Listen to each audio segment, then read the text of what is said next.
for civil society around the world. So we're supporting local partners in over 80 countries around the world to promote reforms that allow civil society to organize, effectively operate, and engage on key issues in their societies, and that you support civil society to push back against restrictions that they're facing or navigate those restrictions.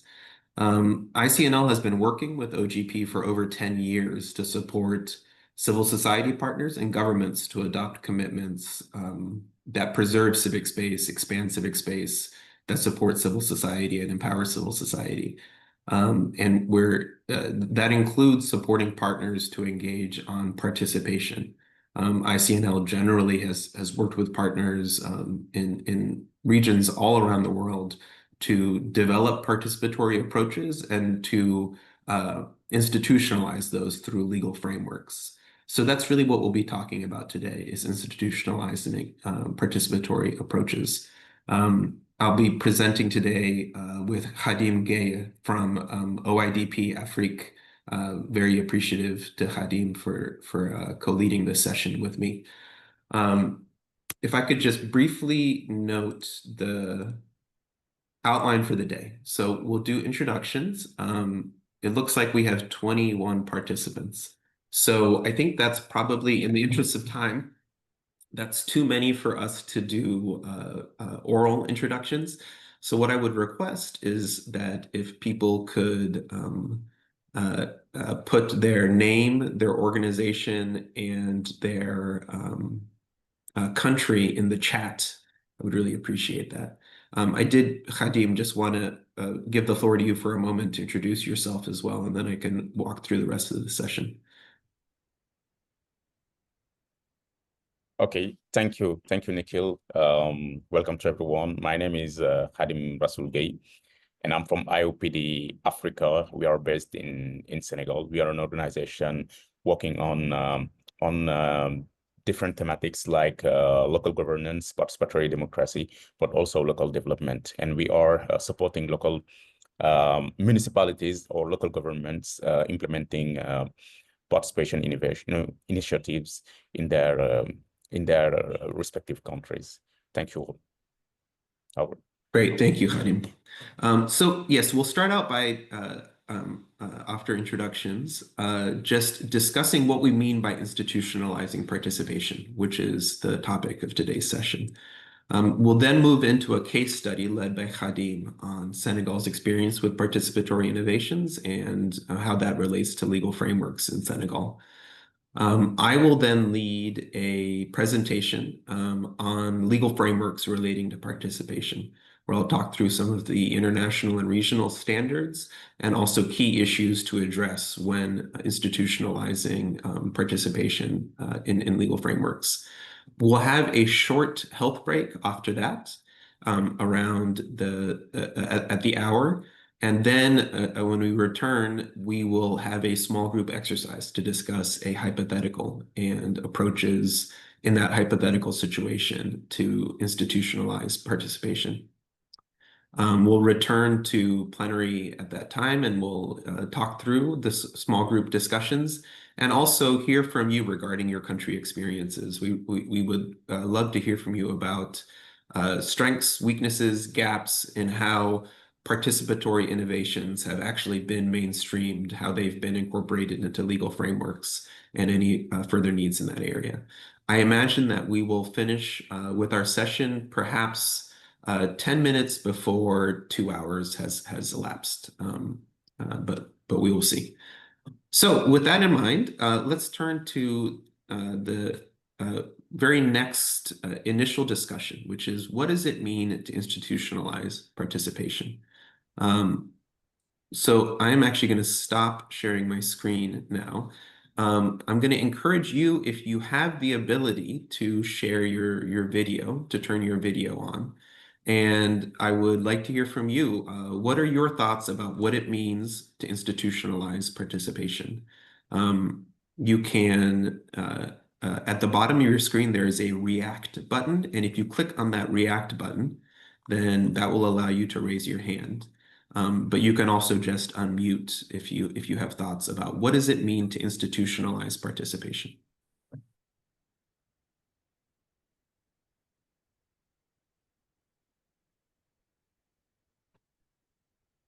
Yes, Rodrigo. Right. Yeah. I believe it's about embedding participation in the let's say what would be the word, but in the institutions and in the laws of the country. I would say, yeah, participation being part of the institutional work, and not only some sporadic and inconsistent action that happens from time to time. We did have an experience here in Chile where we tried to embed that in the constitution during our constitutional processes in the last couple of years.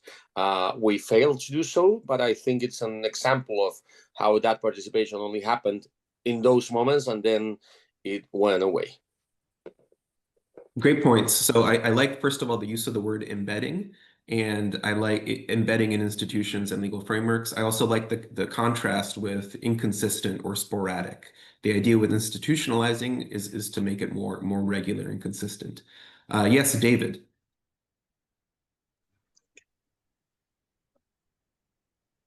Okay, thank you. I think institutionalizing participation to me means making participation, that is allowing citizens to become part of government decisions, making it a part of the governance structure in whatever sector you are looking at. In Nigeria at the moment, we at FundLink 8 are working on setting up a citizens climate assembly. And I'm here in this program to find strategies to make sure that that Citizens Climate Assembly does not dissolve under this first session, but that it becomes a part of the climate change governance in Plateau State and then scale up to Nigeria eventually. Thank you. Thank you, David. So I really like that point about integrating participation into governance. So participation, the participatory approach should not be something that is sort of grafted or on a separate stream from governance or decision making, but institutionalizing participation is a way to really integrate it into governance and decision making. Mulwa.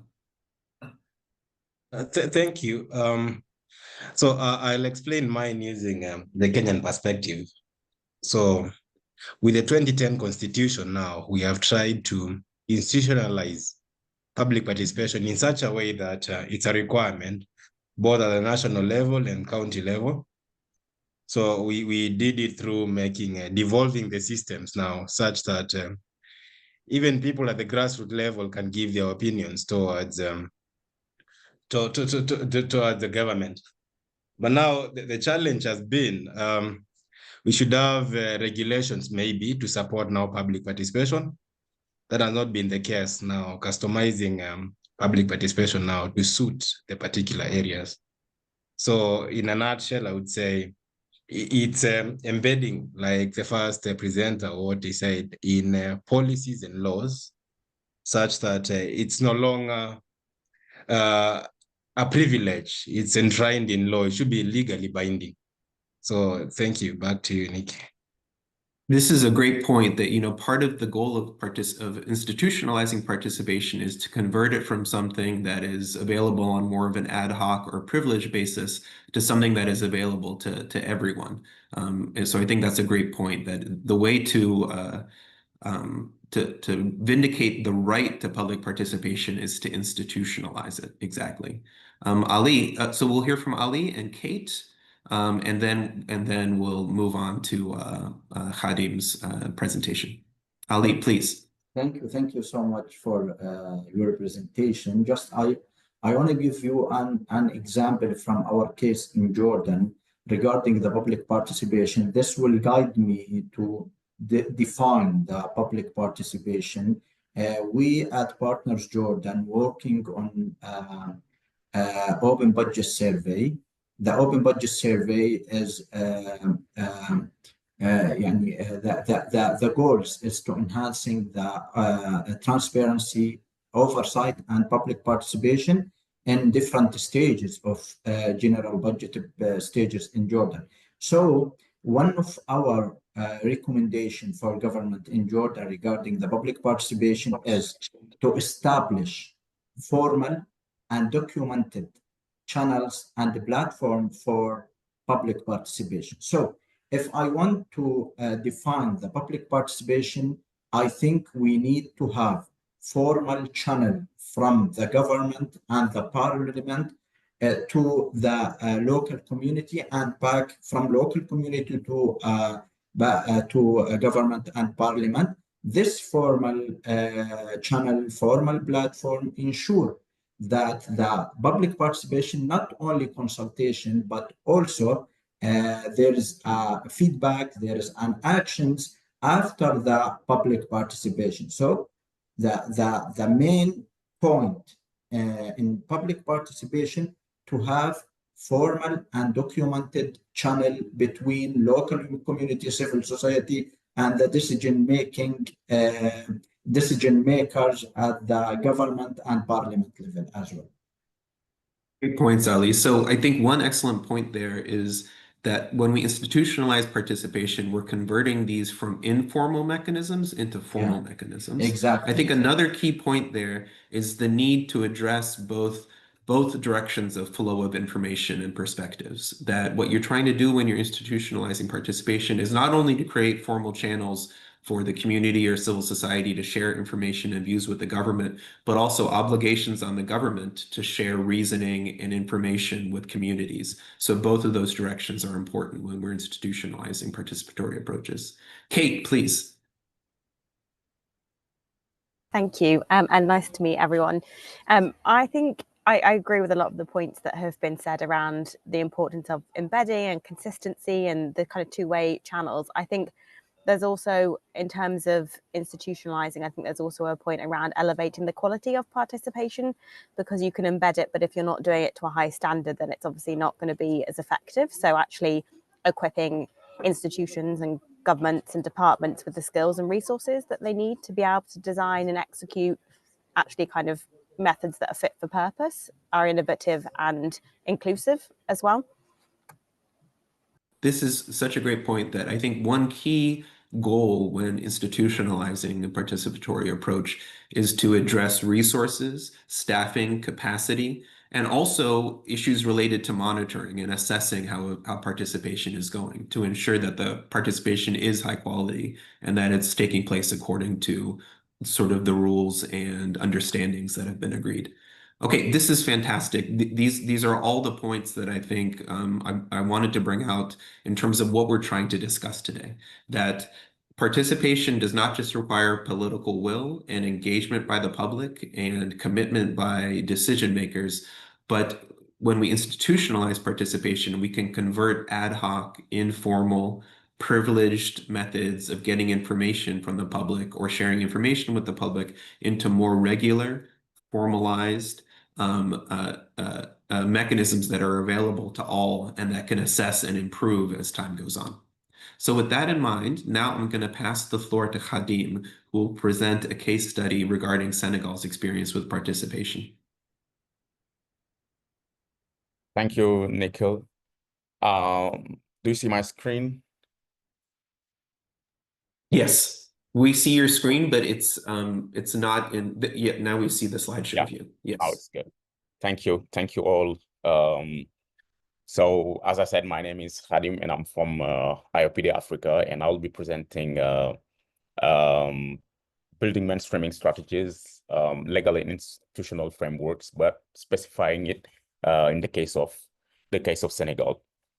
So in terms of context, Senegal has a tradition of participation that dates from the early 2000s with the election of the Democratic Party. And from that period to now, we have been developing many participation initiatives, leading to having strategies, but also leading to having some legal framework that are signed from the national to the local level. And also for this presentation, I will be speaking about the some challenges that we have noted in the process of mainstreaming participation in Senegal. So if I go straight to the point, as for the strategies for mainstreaming participation that we have developed in Senegal, dating from the early 20s. We start with experimentation of participation initiatives, meaning the initial projects on participation that we had. And just after experimenting some of them, the second strategy that was adopted in Senegal was to present them in international events like the World Urban Forum or the African Cities Summit that take place every three years in an African continent, but also the International Forum on Participatory Democracy that we organize every year. And another strategy was also the advocacy that we had made through with decision-making or the policymakers and decision-making people to make them aware of the importance of participation and also support the mainstreaming of it through the country. And another strategy was also the outreach that was mainly done by the civil society to populations to raise their awareness about the importance of their participation, but also the importance of asking accounts to the decision makers, the local authorities. And after the outreach, we also made some training sessions to local elected officials, to administrative authorities, to state agents on participatory budgeting in order to make them know better about this participation approach and also adapt them at their administrative level, meaning the administrative authorities will adopt it in the regions, the local elected official in the local governments, the civil society will know better what participatory budgeting is and go to raise awareness of populations and know more about the participatory budgeting. So as you can see, these are two training sessions for the elected officials, but also for the civil society that you can see down the screen. Another strategy put in place in Senegal was a scale-up program, going from the experiments that we already had in the past. They capitalize all the outcomes and also all the results, the learning, and implement it on a scale-up as a scale-up program. And the program was funded by the World Bank, and the program was also run in two phases. The first one, we selected 28 municipalities to experiment participatory budgeting in there and see what the result would be. And the second phase covered more than 100 municipalities also. And as for outcomes for this program, many educational materials have been developed to help everyone have the same to standardize the methods, to standardize the processes so that everyone will make it the same way. Yes, and as I was saying, the educational materials that were developed through the time. The first one was the participatory budgeting manual for Africa that was developed in collaboration with UN Habitat. And after this, we contextualized it to Senegal through this the blue guide, the blue methodological guide for participatory budgeting.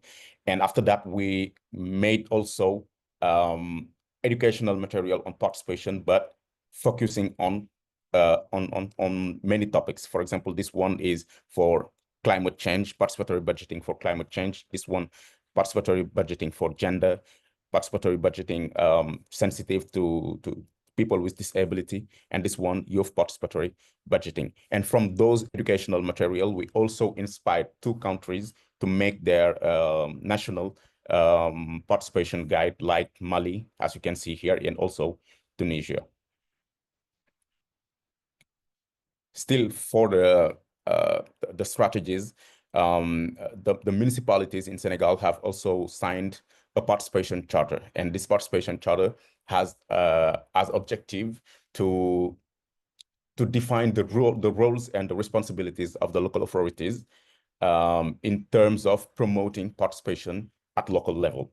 So it was signed by more than 100 Senegalese municipalities and translated in 7 local languages so that it could be accessible to most of the people.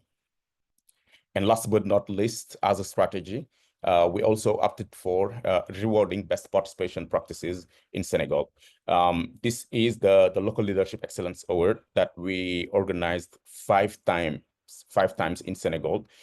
So since 2018, and last year we organized it at sub-regional level, including 8 countries.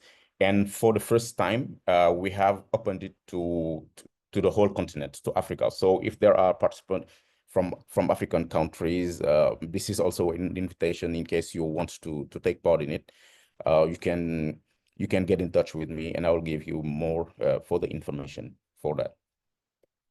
Now, as for the normative and legislative framework that we have in Senegal and that come from all the strategies that we put in place, we have the national constitution that was also revised in 2016.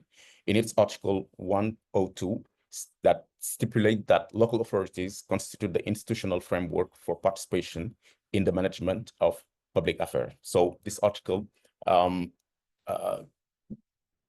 it's not they are not binding the local authorities, but they want to stipulate that those are the institutional place in which participation must be mainstreamed, in which participation must be applied. So we also have the General Code of Local Authorities in 2013 in its Article 6 and 7 that address the right of all citizens to participate in public affairs, in the providing of public services. But also in the Article 7, it addressed the necessity of establishing consultative frameworks in every local governments. We also have some laws, some decrees, or some charters also that treat about participation and mainstreaming participation, like the law on parity, on gender parity, that was promulgated in 2010, and that stipulates now that there will be absolute gender parity in all fully or partially elective institutions in Senegal, like the National Assembly or also the municipality, the municipal councils.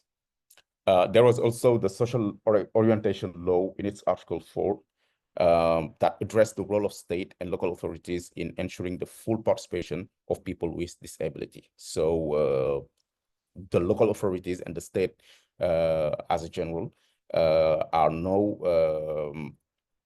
bound to make their utmost to make people with disability participate more in the political life. And as I was saying, the Charter of Participation and Right to Cities signed by 105 municipalities, and that has as objective to address the roles and responsibilities of local authorities for the promotion of the rights and duties of every citizen at local level. Now, as for the challenges that Senegal have encountered during the processes of mainstreaming participation, the first one was the non-binding nature of legal framework, which makes participation highly depending on the political will, meaning that if the local authority didn't want to have participation project in their local governments, they are not bound to do it. The second challenge is the limited local capacities. Some local authorities, mainly the local authorities in a rural area, may lack the technical and administrative capacity to effectively implement participatory budgeting, because some of them didn't even go to school, so they do not know how they have to implement processes. And once the partners leave, the processes are discontinued, sadly.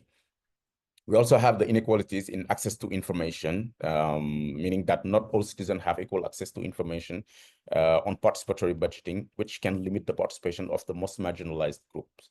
And here, when we speak about the most marginalized group, we are not only focusing on women, young people, and people with disability, but also to people living in faraway places. Sometimes when they have invitations to come to participation forums, they do not have the information, they do not know, so they don't come. And Senegal is also marked by plurilingualism. So we have 21 languages, and if there are minorities speaking one language that is not widespread, so they can have problems participating effectively in participation sessions. There is also the political influences. In some cases, we find that political influence can affect the project selection, meaning that the local authorities, instead of taking into consideration the needs of all populations, all citizens, they will only focus on the needs of the members of their parties. So this was also one of the challenges. And the other one is the limited resources. Many participation processes in Senegal were funded by international partners.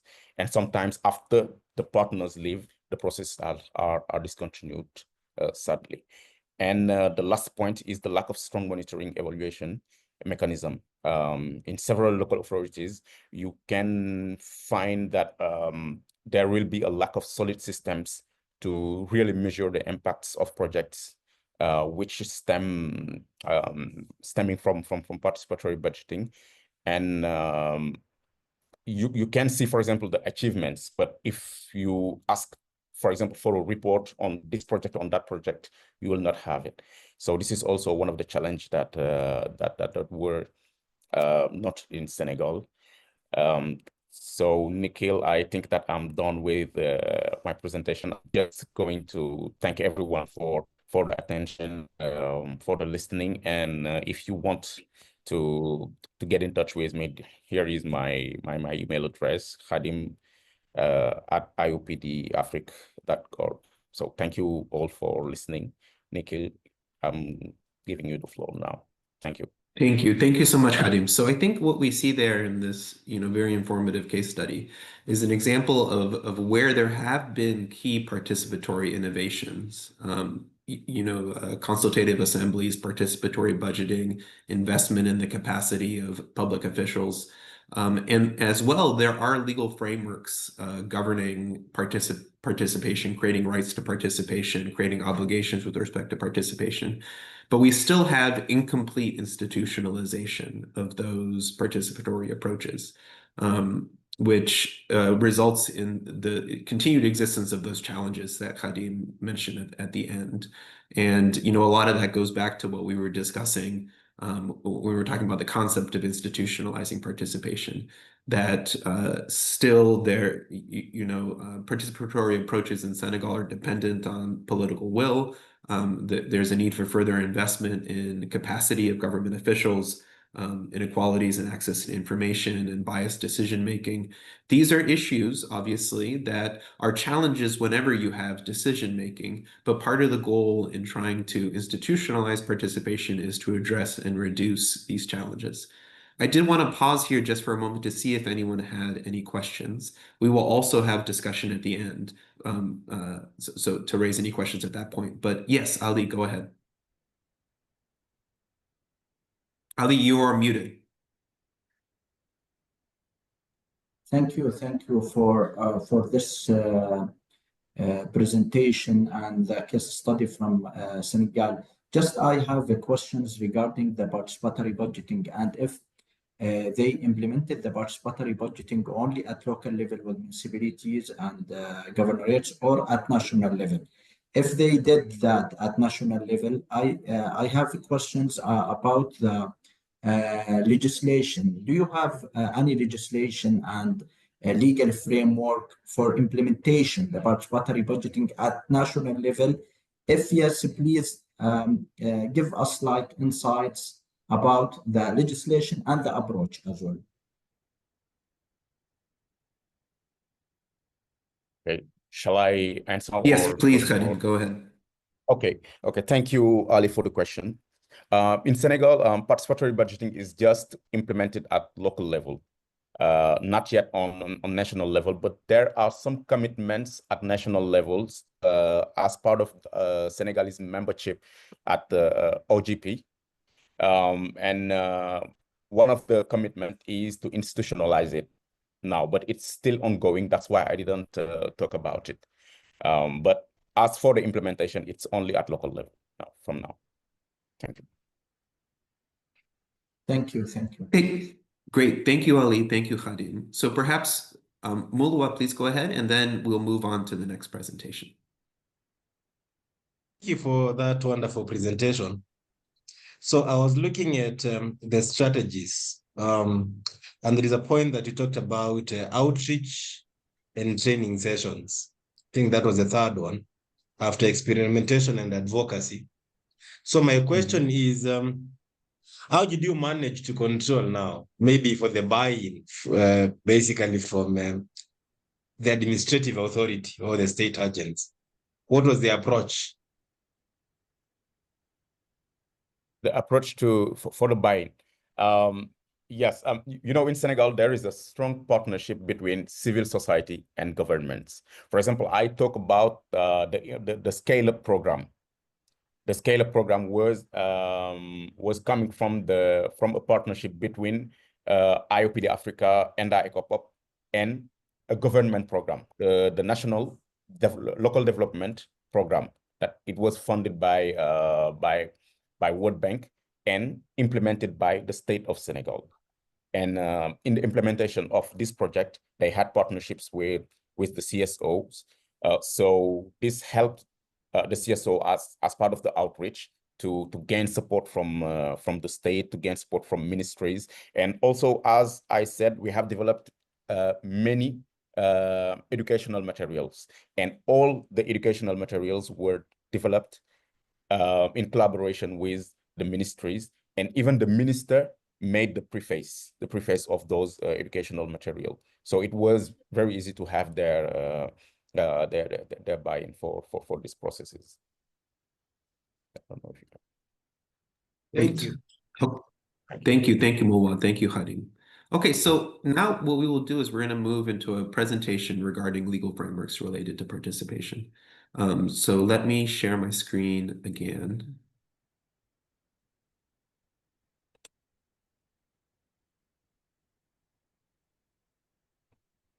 Okay, can you see my screen? Yeah. Okay. So legal frameworks on participation. You know, this session is about institutionalizing participatory approaches. And as I think has already come out in the comments, a key element of this is incorporating these approaches into legal frameworks. I just wanted to step back for a second and talk about how legal frameworks and participation are interrelated. There are at least three dimensions, I think, in which participation relates to legal frameworks. One is at the international level, that there are international standards and best practices that are drawn from international legal instruments on public participation in decision-making. A second is that when we're seeking to mainstream a participatory approach, a key step is to institutionalize those approaches by embedding them in domestic legal frameworks. And then third, when laws and regulations are actually being developed, it is often important and appropriate to create mechanisms for participation in the development of those norms. Legal instruments and decisions should, where possible, be developed through participatory processes. So in this presentation, I'm really going to focus on the second of these, the blue square, embedding participatory approaches in domestic frameworks. However, I do want to talk a little bit about international standards on participation, just because I do think that as you all are experts on participation, it can be helpful to have those standards in mind when you're advocating for deepening, increasing the quality, and institutionalizing participatory approaches. So the right of participation, public participation, is something that is guaranteed under international law. The International Covenant on Civil and Political Rights in Article 25 guarantees that every citizen shall have the right and the opportunity to take part in the conduct of public affairs. That right is echoed in regional treaties, such as the American Convention on Human Rights, the African Charter on Human and People's Rights, and the Treaty on European Union. When it comes to environmental decision-making, we also have international treaties that specifically relate to environmental participation. So there's the Aarhus Convention, which has approximately 50 state parties, primarily in Europe and Eurasia, but in other regions as well. That is the UN Convention. The formal title is the UN Convention on Access to Information, Public Participation in Decision-Making, and Access to Justice in Environmental Matters. More recently, the Escazú Agreement, the formal title again is the Regional Agreement on Access to Information, Public Participation, and Justice in Environmental Matters. The Escazú Agreement is a regional agreement that recently came into force in Latin America and the Caribbean. So both the Aarhus Convention and the Escazú Agreement set out specific obligations on parties regarding the rights of participation in environmental decision-making. And then we have a number of regional and international guidelines that are relevant to participation. The Council of Europe has excellent codes of good practice and guidelines for civil participation in decision-making. And then the Office of the High Commissioner on Human Rights from the UN developed these very helpful guidelines for states on the effective implementation of the right to participate in public affairs. Those guidelines were issued in 2018, I believe, and provide just a really excellent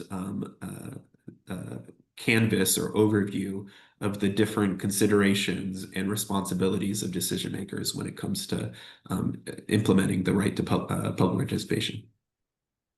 So what comes out of these international instruments, these international treaties, are a number of key standards and best practices that can be divided into sort of general principles about participation and specific principles relating to the processes for participation. So in terms of the general principles, the first, there's the bedrock principle that the public should have the opportunity to participate in the development of decisions that affect them. But equally as important, the principle is that participation should take place early in that decision making. In particular, when options are still open and public participation can influence the decisions that are taken. And in many cases, what we see is that participatory approaches only permit public input after decisions have effectively already been made within government offices or bureaucracies, which is not what actually guarantees effective participation. Another general principle that comes out of these international standards is that the public should be informed about the procedures for participation. And information, they should be provided with information that allows them to participate effectively in those participatory procedures. And then, a last general principle is that online and offline inputs into participatory procedures should be treated equally. I think even 10 years ago, the point of this was that online participation should have the same sort of validity and influence as offline participation. I think what we see now, with the incredible prevalence of digital technologies, is that the converse is the point that really needs to be emphasized. That just because we have online portals and online mechanisms for consultation and shared decision making, it is important as well to try to create offline modalities so that those who don't have strong access to digital technology can participate. And then in terms of standards and best practices related to process, the public should not only receive information about the procedures for participation, but also information about the specific issues that are under consideration. Timeframes for participation should be reasonable. They should, in particular, provide the public with enough time to receive notice that the participation opportunity has been opened, to consider any information that is available related to the decision, for civil society to engage in campaigns or awareness raising regarding those issues, and to provide inputs. So very short timeframes of 15 days to provide inputs will very rarely actually allow effective participation. A third principle, a key principle related to the process for participation is that decisions should take account of the inputs from participation. So the participation should actually be reflected in the decisions that ultimately take place. And this was related to the fourth point here, the need for reasoned decision-making and feedback. This goes back to, I think, what we were discussing about both channels of information flow with respect to participation. That not only should there be mechanisms for the public to share information with decision makers, but decision makers as well should be sharing information about why decisions were made in the way that they did, and in particular, what inputs from the public were taken on board and which ones were not, and the reasons for that. And then a last point is the availability of remedies. So having mechanisms for complaints, for monitoring, and for redress when participatory mechanisms are actually not complied with in practice or not fulfilled in practice. So, you all are experts on public participation, so I'm not going to pause at length on this, but I just want to note that, as we know, there are multiple steps to the process of making policy, from agenda setting to developing, policy options, making decisions, implementing those policies, and then evaluating those policies. And at each one of these steps, there should be opportunities for public participation. And that participation can either be relatively shallow or it can be much deeper and more robust. So, participation can range from just sharing information with the public about the decisions that are being made, all the way to genuine partnership with the public, including through the convening of consultative committees, or specific decision-making bodies that the public or civil society are represented on. So, one goal when we're institutionalizing participation, as I think Kate said in the initial discussion, is to try to increase the quality of participation. And one component of that is to increase the depth of participation, to move from access to information to consultation, dialogue, and partnership in decision-making. So, domestic legal frameworks on participation. One-off approaches to participation, as we discussed, can be very ad hoc or informal. If we want to mainstream these approaches, they need to be institutionalized. And that means they need to be incorporated into legal frameworks. This is what allows us to move from having informal, ad hoc, privileged, sporadic, or one-off participation to having formal, systematic, consistent participation that is embedded in institutions and frameworks, and that is available to all persons as of right. So when I'm referring to legal frameworks, though, I'm using the term broadly here. I'm not just speaking about laws and regulations, but really legal frameworks can encompass any written effort to codify how a participatory approach works. So this can range from laws and regulations to somewhat more informal, less binding instruments such as codes and memoranda of understanding, to standards and strategies that set out broad guidance for how participation should take place. So the key point here is that legal instruments can vary in their formality and in their enforceability. And it's not necessarily true that every participatory approach should be institutionalized through a law that is passed by the legislature. That is not necessarily always going to be the right approach. It's not necessarily true that every participatory approach should be enforceable through recourse to the courts. But I think the idea is in trying to institutionalize participation is to try to codify the approach to participation, to think through the issues that are relevant to making that participation sustainable, consistent, and fair, and to put it in the appropriate instrument that allows it to be effectively administered, and to create real participation opportunities for the public. So what issues might we want to consider when we're institutionalizing a participatory approach? These issues, from my perspective, fall into a few categories, which we'll discuss. So processes for participation, capacity and outreach, resources and administration, and remedies and safeguards. So first, with respect to the process for participation, there are a lot of different points relating to the process for participation that should be codified or addressed in written instruments, in written frameworks, in order to ensure that participation is institutionalized. So this includes which decisions are covered by a participatory mechanism. What are the types of decisions from lawmaking to developing regulations, creating strategies, creating plans, making particular permitting decisions. What are the decisions that are covered by a given participatory process? And what is the level of participation that is available? Is it just a matter of providing access to information about the decision making, or is there a much more involved role for the public in making those decisions?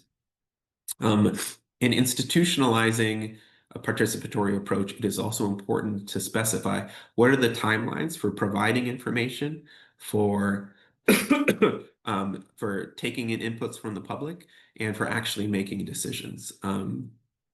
To clearly specify that what the minimum timelines need to be, so that in practice we don't have decision makers who are always obviously trying to work against the clock in developing in making decisions. We don't want decision makers to try to cut short the periods for participation, which really undermines the quality of participation. Other points to be addressed is who must be consulted. It's possible to have participatory mechanisms that are open to the public and anyone who wants to participate, but it is also possible to have participatory mechanisms where certain constituencies, certain actors need to be consulted, need to have a role in the decision making. That includes when consultative bodies are developed or advisory groups are developed that include specific representation, for instance, from civil society. So it may also be true that special efforts need to be taken to reach out to and consult specific populations or communities in society.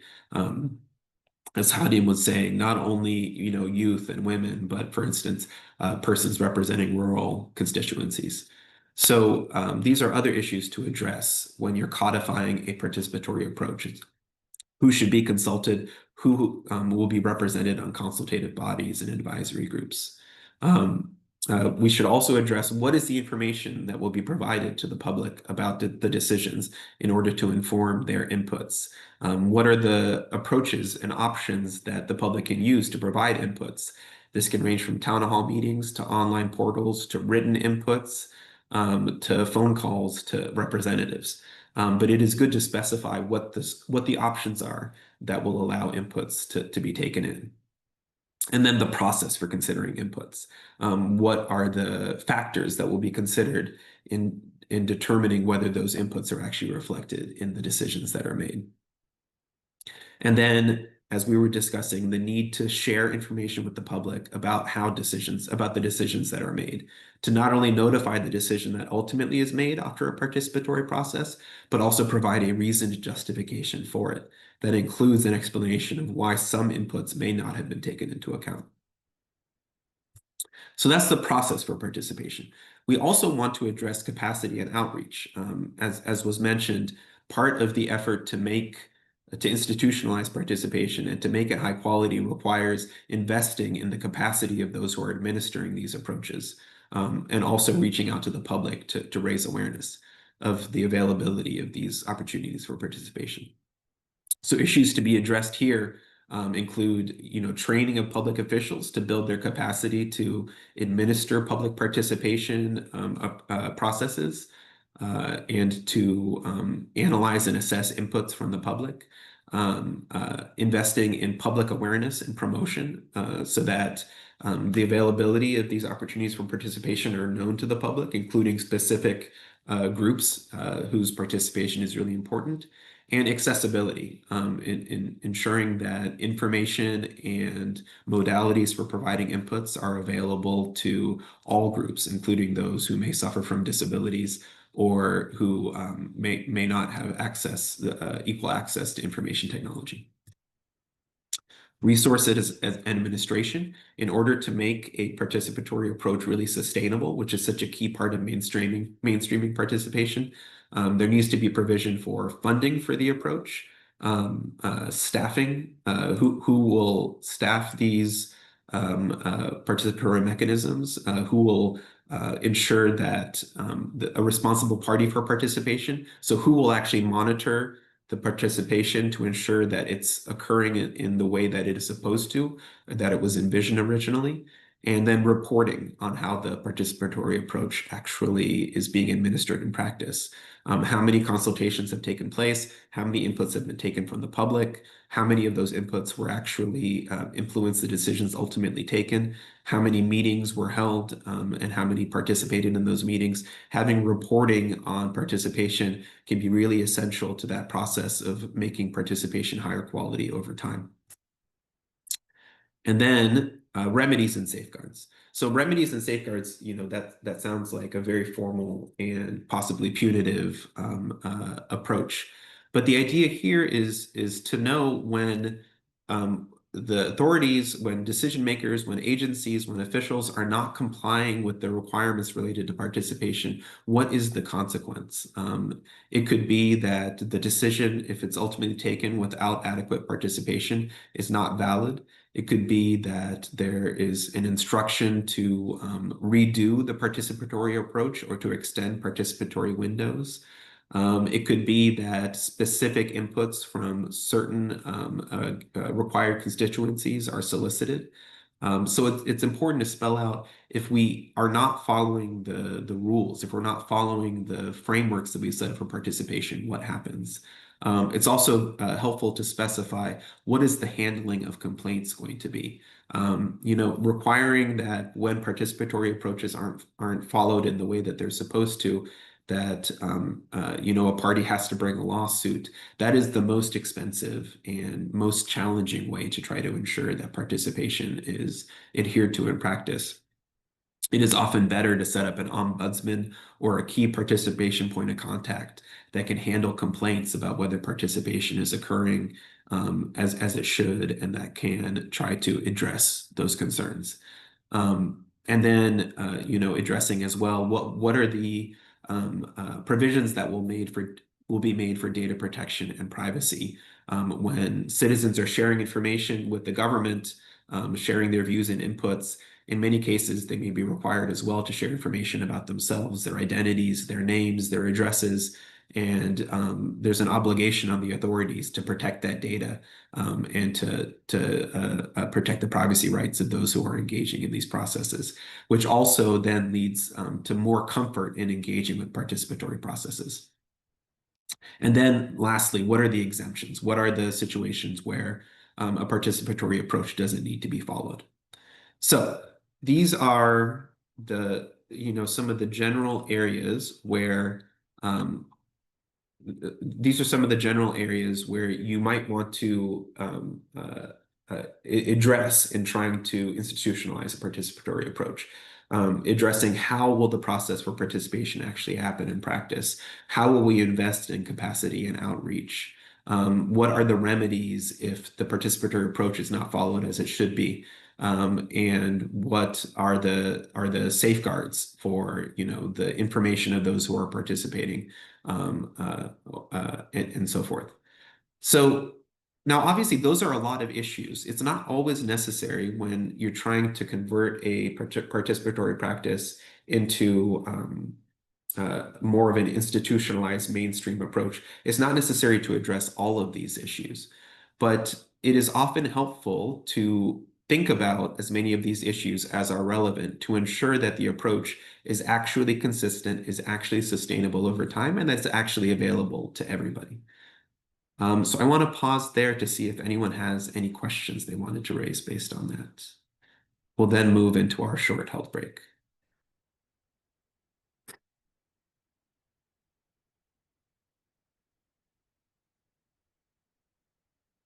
Yes, Roberto.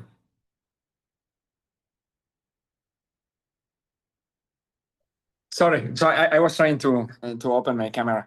I have the question because we have a legal framework, but it's not working. For example, if you want to present an initiative to the Congress, like a popular or a citizen initiative, you have to find like between 20,000, more than 20,000 signatures to support your initiative.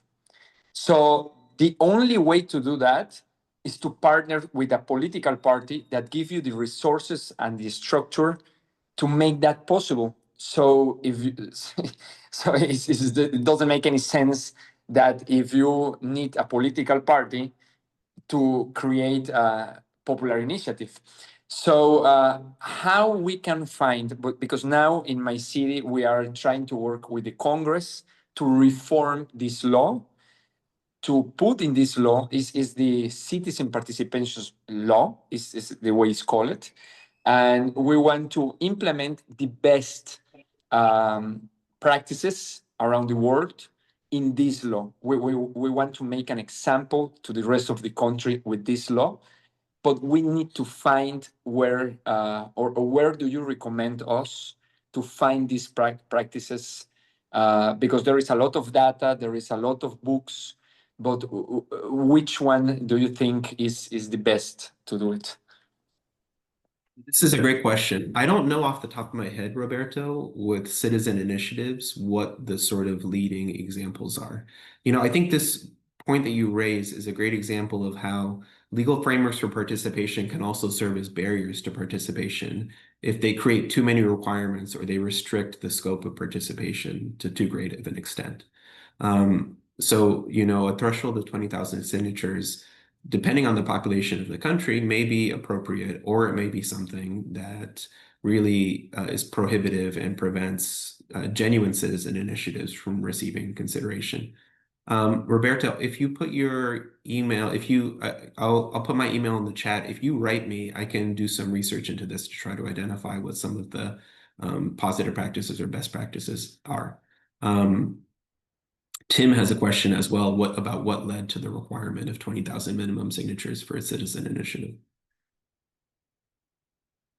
There is a percentage in the law, but the problem is that even if you get the signatures, it's not mandatory for Congress to attend the initiative. So we call it the freezer. So when the Congress didn't want to finish the process with a law, they call it the freezer. So if they receive the initiative, even if they have 20,000 signatures or more, because I'm talking about a state initiative. A state initiative, we have 2 million people in this state. So it's around 20 and 30,000 signatures that you require to put the initiative. But the problem is that, again, it's not mandatory for Congress to attend the initiative. So what's the point of finding the signatures? We have an example of a woman called Olympia, and the law is against digital violence. It's called Ley Olimpia. It's very famous in Mexico. This woman didn't use the law because she considered the law an obstruction for citizen participation. So she find support in feminism and other movements and present directly the initiatives, Congress by Congress, every state.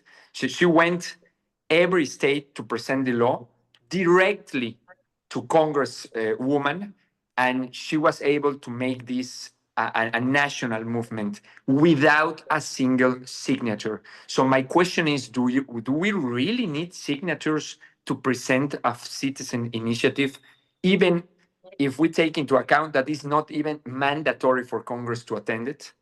That's my question. It sounds like this is a mechanism that's not really designed to support participation, but the goal is to create barriers to participation, which I think is certainly problematic. Roberto, if you write me, I'll put my email in the chat. I'd be happy to follow up with you about some better practice examples. Mulwa, would love to hear from you, and then we can move into our health break. Thanks, Nikki. Actually, I support what you have said. Actually, that was my comment, that it's like creating barriers, because the same thing that happens in our country. If I was to recall maybe a member of parliament, which is again another form of public participation, you are required to have such signatures, or even the governors at the county level, or even the president. So there are barriers which have been put in place just to frustrate the entire processes. Then I also had a question about institutionalizing public participation. Last year at IPF, we did a study. We were looking at people's perception towards public participation. And we did this in like 11 subnational governments. We normally have a total of 47, but the study was done in 11. So interesting statistics were coming up, like the process being skewed. Remember, you can institutionalize a public participation forum, but again, you might have control on who to invite for those forums and who to leave behind. So at times it's skewed such that if you don't support the current regime, maybe chances of you being invited, they are a bit slim.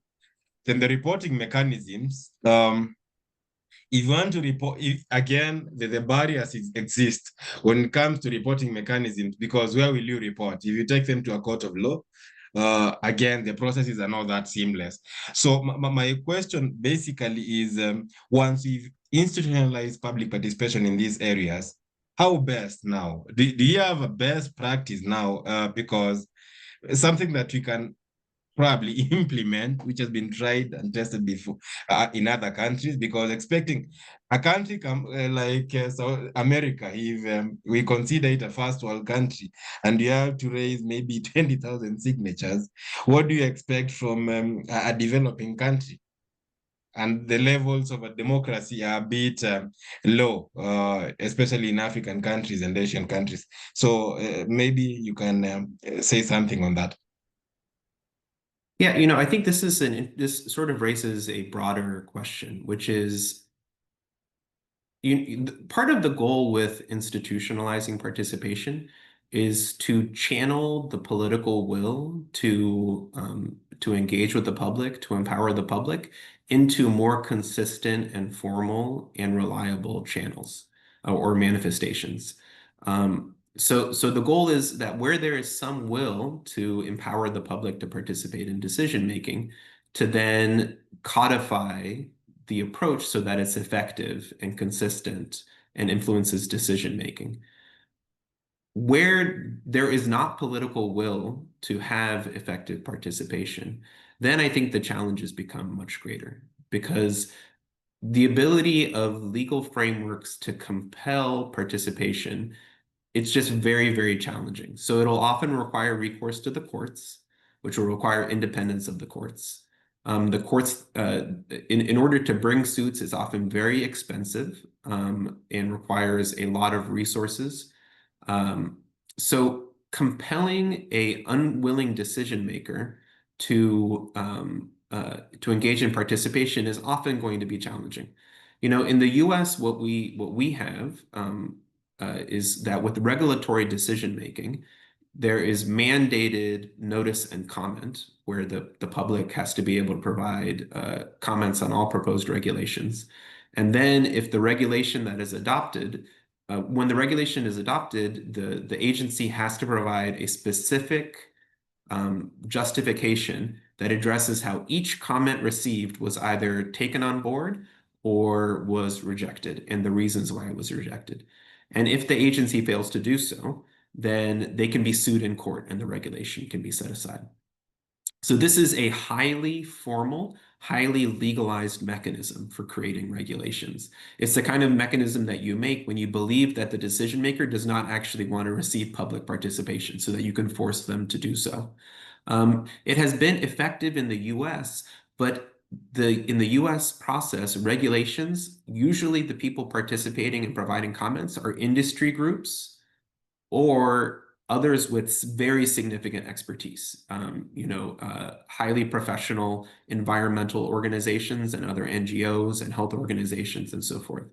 So that highly legalized approach to participation has not necessarily empowered the average citizen to participate.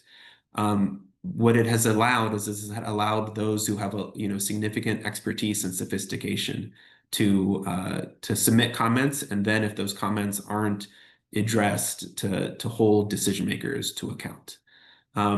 So the situation in Kenya, I think the most likely would have to be recourse to the courts to compel decision makers to appoint participants in participation in an objective and impartial way, to actually consider the inputs that they're providing.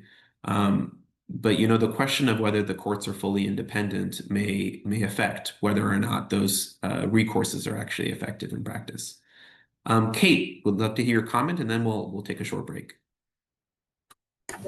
Thank you. Yeah, no, I think actually my comment was quite similar to that last one that you were just discussing. I think my point was where, in terms of the issues that you might want to address when you're institutionalizing, is actually like you really need those senior and probably the most senior support and buy-in and political will, because I think the countries where it seems to work most successfully is where it's really come from like the center of government, like the Prime Minister's office or someone extremely high up in government.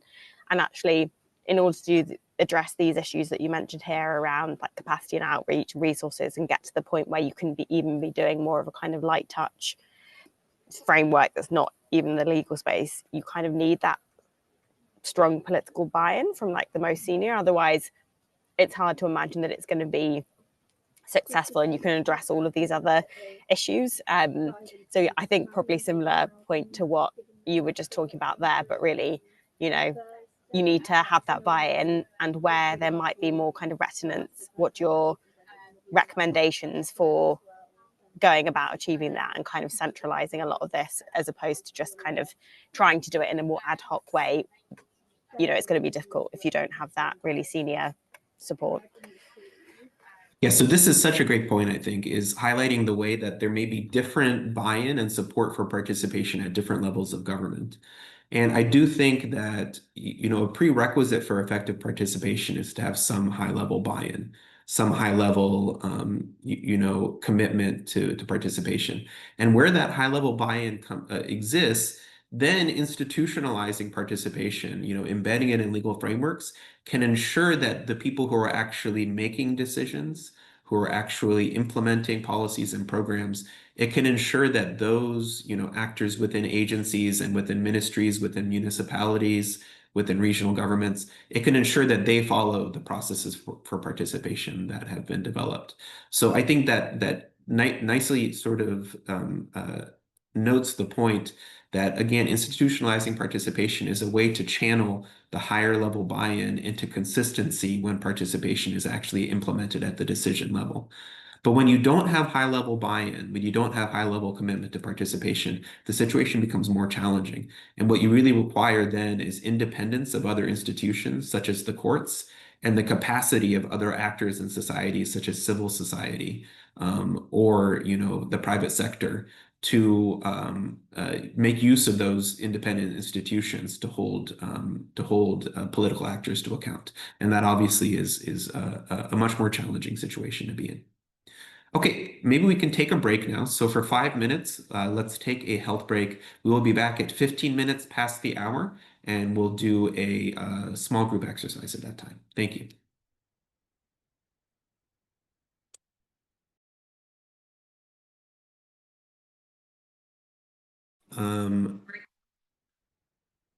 So please rejoin the group. If possible, again, if you have the bandwidth to do so, please turn on your videos. We'll be now, so I think, in the first part of this discussion,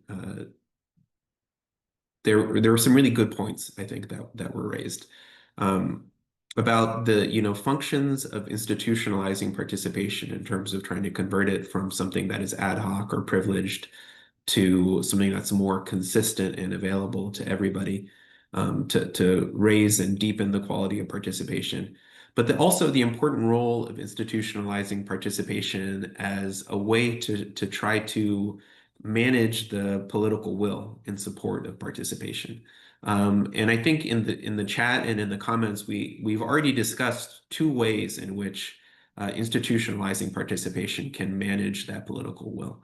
One is that where there is high-level buy-in into participation, by codifying a participatory approach, in not only in laws, but in regulations, in codes and standards, in strategies.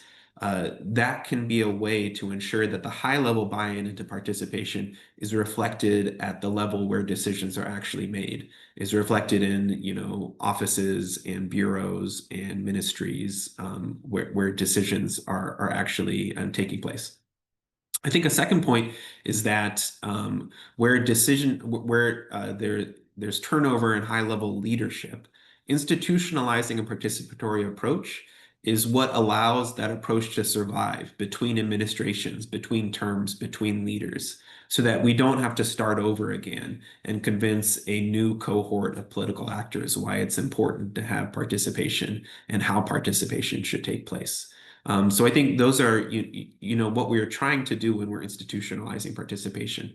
The question of using participation to try to mandate this kind of empowerment of the public, even when there's not high-level political buy-in, where there may be high-level political hostility to participation, this is a much more challenging question, I think. So now moving into our exercise. We are going to talk through a hypothetical in small groups, and think about how we would institutionalize the participatory approach that is addressed in the hypothetical. So the hypothetical is that in the country of Ecologia, climate change is posing serious threats to the economy, environment, and health. The president has tasked the Ministry of Environment with developing a national climate strategy, and the minister has suggested setting up an e-portal to solicit suggestions from the public for the elements of this strategy. Now, the question is, how can we strengthen and institutionalize this reform? And this question we can consider with reference to some sub-questions. So what should the process be for participation? What capacity building and outreach are needed? What resource and administrative issues need to be addressed? What remedies and safeguards need to be incorporated, and what key stakeholders or allies need to be involved. And we would really encourage you in your small groups to think creatively about how to actually make this effective. Not just a method where the public can, submit comments online and they disappear, but a way to actually make this a genuine form of participation that can have real impacts on decision making. So we'll have 20 minutes for this discussion. In each small group, I would ask you to identify somebody to be the facilitator. That just means encouraging the group to think through these questions in the time that's available, and also to identify somebody who's willing to be the rapporteur. The rapporteur, when we meet in plenary again, will just share 2 to 3 key sort of takeaways or issues that came up in the discussion that might be of interest to the group. I will put this in the chat now, and then we will move into our small groups. So we will have 20 minutes for that discussion.